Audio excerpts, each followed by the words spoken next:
And just like that, I'm off again, but this time it's somewhere that's been on my list for years, and something tells me Italy isn't going to be just a trip.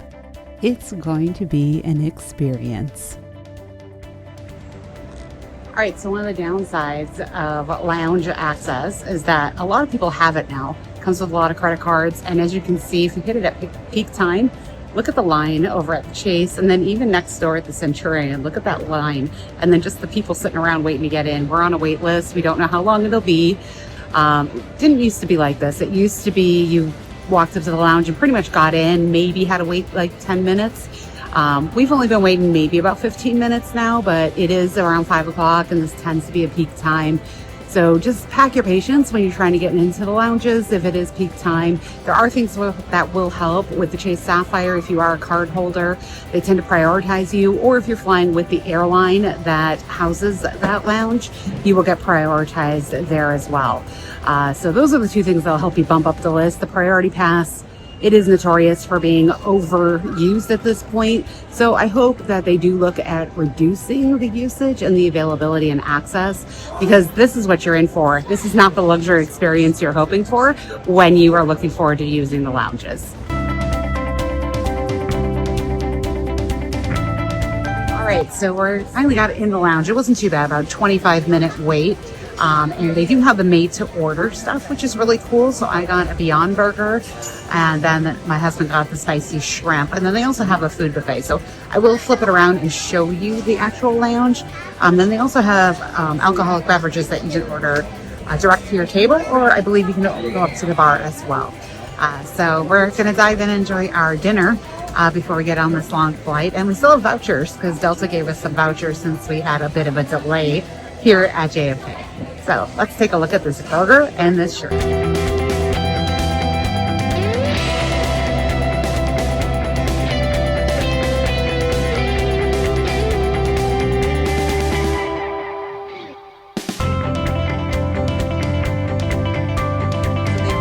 Added these signature cocktails to their menu, so I thought I'd try one.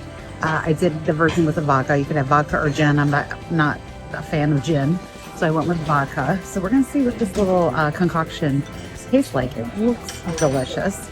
I forget the name of it. I'll look it up though for you and let you know. But Chase Sapphire is stepping it up. They're going a little premium on things with their little signature cocktail, and they even have like a featured cocktail of the month, which is very cool.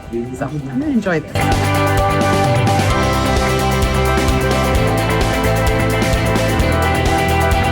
The Chase Sapphire Lounge at JFK does not disappoint. The space is gorgeous, the bar is fully stocked, and it's packed with travelers who clearly know what they're doing. And the buffet?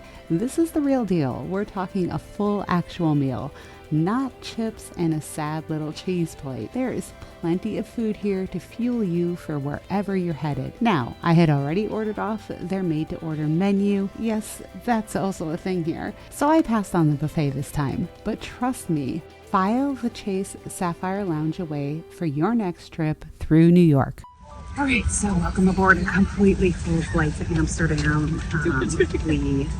They're doing the biometric thing, but they didn't take our picture, so I don't know if that means when we land they're going to do it or not. This is new for any flights that are leaving. I think it was in October they started doing this, so we knew we were going to get it. We just didn't know, but they didn't take our picture, they didn't take our fingerprints, so I feel like that's going to happen when we land, and not now. So we shall see. But otherwise it's smooth. It's just a very, very full flight. And, you know, we're all packed in here like sardines. But at least there's a window, so that's always fun. But we're going to get ready to go to sleep because it's, I think, about 7 hours to Amsterdam. And then we only have now, because we were delayed about 2 hours, we only have about an hour between our flights instead of 3 hours. So we'll see. Hopefully everything goes smoothly from here on out, and we will be in Venice before we know it. All right, so we were 2 hours late and then had to run because Going through the passport control is a little dicey. There were a lot of flights landing at the same time, very long lines. Thankfully, they do have an expedited line. It's a short connection. So we went to that line, and then they were calling our flights. So we got through pretty quickly, but then we had to run to the gate that was, this away from where we were located. So that took a good 10-15 minutes to get over to where our gate was. So wasn't the end of the world. We walked pretty fast, but that was a little tighter than I like. This is why I always allow at least 3 hours when I have a connection, because if you're late, hopefully you're not delayed more than like 2 hours and you can still make your connection. But we're almost there. One more flight and we are in Venice. Okay. Welcome to Venezia. And yes, it feels exactly as magical as it sounds. Now, getting from the airport into the city is actually really straightforward, but it does require a little know-how. Follow the signs for the Alilaguna water taxi, and you'll walk through a long corridor on the people mover, hop on an escalator, and it deposits you right at the dock. It sounds simple, and it is. Just follow the signage and you'll find it. We booked our tickets in advance, which I highly recommend, especially in peak season. And here's where traveling carry-on only is an absolute game changer. First, you don't want to navigate the water taxi, and then also figure out how to drag your luggage through the cobblestone streets. The last thing you want to do is wrestle with a giant suitcase. Trust me on that one. All right, so we are taking the Vaporetto. Now, this is not the fastest way to go. It's actually probably the slowest. It'll take us about 2 hours to get to the train station. But, the other option was the bus. And who wants to ride a bus? We're in Venice. We want to get on the water and enjoy. Now, this is the crowd. This is the line for the Vaporetto. You can take a private water taxi, and that will run you about €150 for 1 to 4 people. If you are going on the Vaporetto, though, it's only €18, so it's quite a big difference. We've got time to kill, so I don't mind it. I think if we didn't have time to kill and we didn't have all our luggage with us and we were going straight to a hotel, I'd be like, no, let's just get straight there as quick as we can so we can dump everything off. But since it's taking a long time to be able to check in, we'll just relax the afternoon and enjoy Venice by water.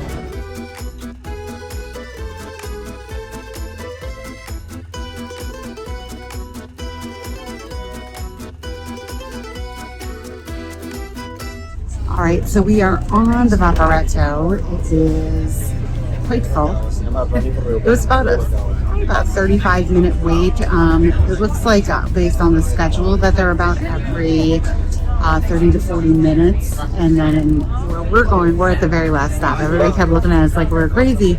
But honestly, we can't check into our hotel yet, so we might as well enjoy this experience. Just a nice, slow sail around the lagoon, and then we'll get off at our very last stop, which will be the train station. From there, we'll decide if we want to lock up our luggage and walk around a little bit, or if we just want to go and head down to our accommodation and see if we can check in a little early.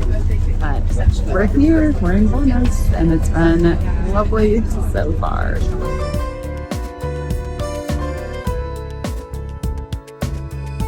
Now, before we go any further, you'll hear it called both the Alilaguna and the Vaporetto. And yes, they are one and the same. Just good to know so you're not second guessing yourself at the dock. The boat makes several stops along the way into the city, and the captains do a great job of calling out each one. So just relax, keep your ears open, and enjoy the ride. Because the ride is absolutely stunning. Through these gorgeous salt-stained windows, Venice just starts revealing itself. Churches appearing out of nowhere, ancient towers, bridges connecting it all together. It feels like you're flipping through the pages of a history book, except it's real and it's right in front of you. We even passed a gondola stop before the city really opened up, and then St. Mark's Square came into view. The famous Campanile Tower, the Doge's Palace. I mean, nothing prepares you for that moment. Nothing.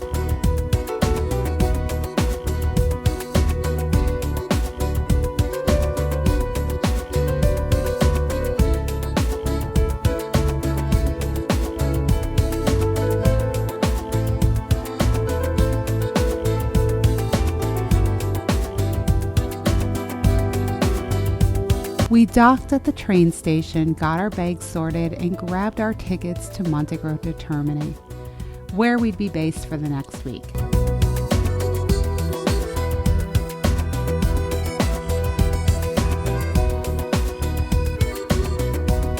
But first, Venice was calling.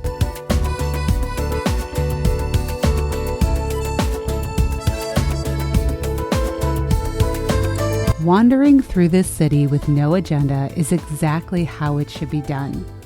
Gondolas navigating these impossibly narrow passageways, giving their passengers a view of Venice that you simply cannot get any other way.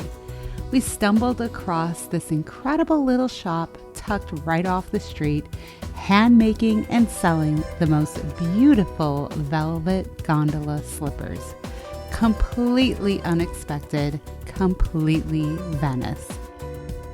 So after dropping our luggage off at the St. Lucia train station, we thought we would go find one attraction because we really only want to spend about 2 hours here before we head to our hotel, which is about a 30-minute train ride. So right behind me, we decided to go find the Rialto Bridge. You see it there? We're gonna go check that out. It was a bit of a walk, probably about a 20-minute walk from the train station, but what a great walk. Winding through all these narrow alleyways and seeing the true Venice come alive right in time for evening. So we're gonna go check out Rialto Bridge, find some gelato and espresso, and then probably head back for our train so we can get checked in, get cleaned up, have dinner, and hit the thermal spas tonight before getting a really good night's sleep. So let's go check out Rialto Bridge. The Rialto Bridge, one of the most photographed spots in all of Italy, and honestly, it earns every single photo. Walking up and over the views of the Grand Canal stretching out in both directions are just stunning. But what I didn't expect, the bridge itself is lined with shops, and not just any shops. Masks, carnival costumes, the most elaborate handcrafted pieces you've ever seen. Very Venice, very magical.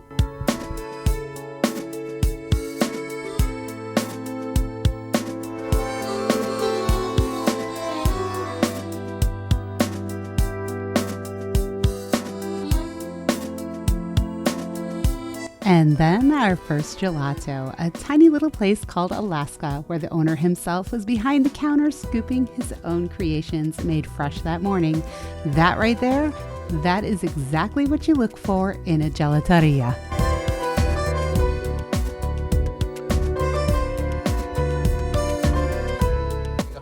All right, we got our first gelato here in Venice, in Italy. Delicious. I got tiramisu and coffee. I don't think I'm going to have espresso because I'm starting to get a little headache from jet lag and I don't want to throw in some caffeine and then screw that all up. So I think I'm just going to stick with this gelato. It's delicious. It's so fresh. The place that we went to, I showed you, it's very tiny. That's what you want to look for. These tiny little hole-in-the-wall places, not these ones that have these giant tins of like colorful flavors. That's usually not made on site. So a place like this, they usually make it on site. We are going to go find more of this tomorrow as we explore more of Venice. I cannot wait. We're winding down our first day in Venice. We're going to head to the train here, get to our hotel, and relax for the evening because wow, jet lag is taking it. But cheers, or however you say it in Italian. Salud. All right, we got our first cafe macchiato. So it's not a macchiato, well, it's a macchiato, basically. I don't really like the espressos too much, and it's too late in the day to have a cappuccino. So we're going with the macchiato. Looks delicious. So this is right at the train station. You pay first, and then you come up to the bar with your receipt, and they make your stuff. They take cards. So far, everywhere we've gone has taken a card. It's been super simple. Tapping in, tapping out. Really, really easy. So having a great first day in Italy. This is what it's all about. Don't repeat it, and I'm enjoying every minute of it.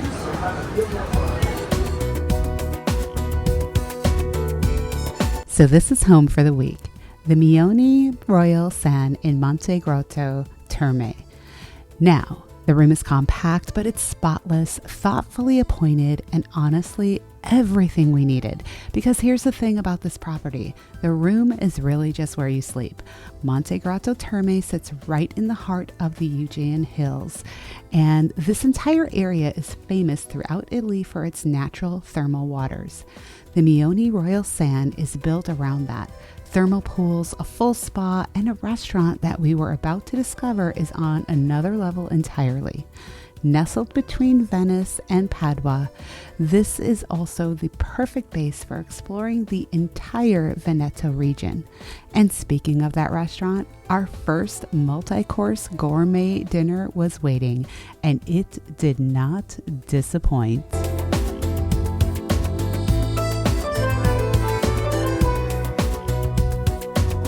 Have this little buffet area where it's all of these cheeses and bread and salad and fruit. So I got myself a little assortment here, a little cheese and bread plate. I'm going to try all the different varieties of cheese because, hello, I'm the traveling cheese head. I have to try all the cheese everywhere I go. So I'm going to let you know which one I like the best. There's all different varieties. I don't even know what they're all called though. So I'll try to remember which one is my favorite. Each menu and course was thoughtfully curated for a perfect dining experience. We were in for a treat every day of this trip. Like, comment, and subscribe so you don't miss our next episode. We hop the train into Venice, get the Alilaguna out to Burano and Murano before heading back to the heart of Venice for the evening. See you then.